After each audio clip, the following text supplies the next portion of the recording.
We have a wonderful performance of Henry Purcell's Dido and Aeneas, wonderful opera, by the Hurn Court Opera, a group of young rising professional stars. It's a tale of Queen of Carthage, Dido, who is in love with the Trojan Aeneas, and he comes to her court, and they're very attracted to each other, but she's a very successful ruler in her own right, and she doesn't want to relinquish her power and feels that marriage might compromise her position. So in the end, however, she's so smitten with him that she agrees to marry him. They performed elsewhere this week. This is, I think, the third performance coming to us in Wilton, and Purcell's Dido and Aeneas, probably his best known, most well-loved piece, and a lovely setting. This building is fantastic for singers, for string players, and we have both.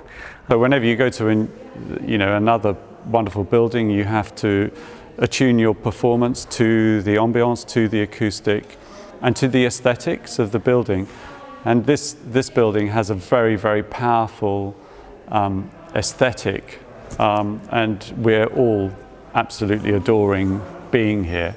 And in fact, it was, in a way, the inspiration for our production. I am in the white chorus. And I'm in the black chorus, as you can see by our robes.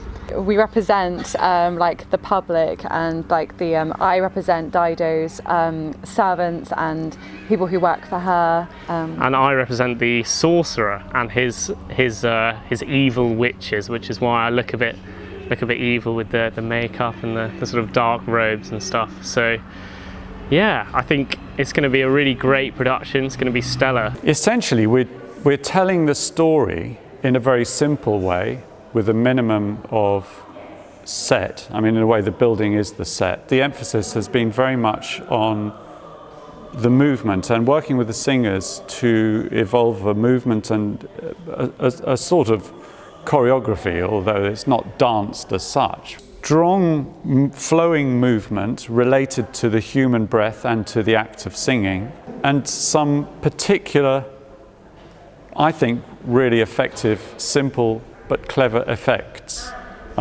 with the minimum of props that we have. Challenge was getting everybody in the room together with COVID restrictions and trying to find a place that was large enough to accommodate people, where they could feel free to express themselves, and forming a bubble of people who also felt free to not only be distant but actually practice touching each other.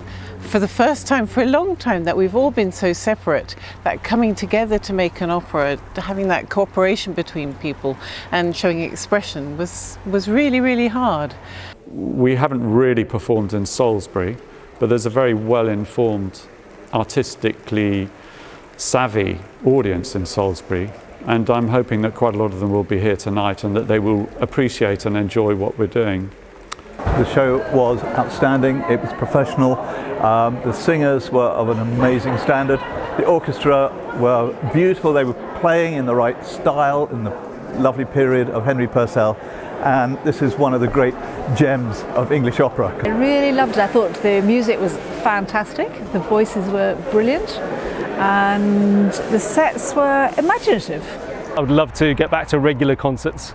We have various groups that know us well locally, and some of the others, such as tonight, that come from further afield. So yes, we would love to have a regular programme and a variety.